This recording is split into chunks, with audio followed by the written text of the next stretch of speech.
কি রান্না হচ্ছে? কি আর হবে, আলু ফুলকপির দম হচ্ছে। শুধু আলু ফুলকপির দম তো খাওয়া যাবে না, আর কি খেতে পাওয়া যাবে খেতে? ইচ্ছা আছে পোলাও করবো, কতটা কি হবে আমি জানি না। এই যে পোলাওয়ের চাল রাখা আছে। আচ্ছা, এ বাবা এটা কি? ওটা মশলা।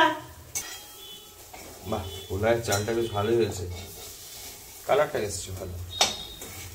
এবার কি করছিস? কপি ভাজছি। কপি ভাজতে গিয়ে কড়াটা গেল পুরো, একটু অন্যমনস্ক হলাম তো কড়া পুরো হবেই। আরে শাবাশ, ফুলকপি ফুটছে তো। কতটা হলো? এটা আবার কি? এটা আবার কি দিবি? ঘি, বাড়ির তৈরি ঘি, নিজের হাতে তৈরি করা ঘি। আমার গ্যাসের সত্যানাশ করে দিল। গেল গো আমার গ্যাস। এটা আবার কি করছিস রে? তরকারি রেডি? তরকারি রেডি। তরকারি তরকারি তরকারি তরকারি পোলাও উঠে পড়েছে। পোলাও পোলাও পোলাও পোলাও পোলাও। আচ্ছা, আপনি কি করছেন? পোলাও? অবশ্যই। কাজু কিশমিশ দে? হ্যাঁ, কিশমিশ দেবো। অবশেষে কিশমিশের সন্দেহ আমি পাওয়া গেল। এই কাজু দিবি না? কাজু আমি খাইও না, দিও না। আরে আমি তো খাই।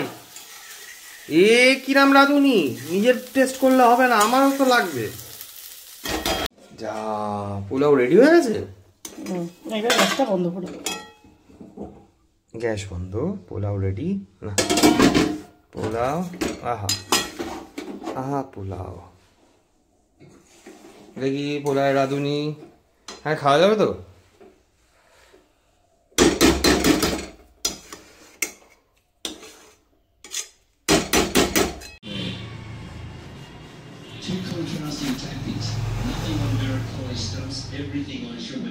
আহা, পোলাও আলুর দম রেডি, নিরামিষ আলুর দম।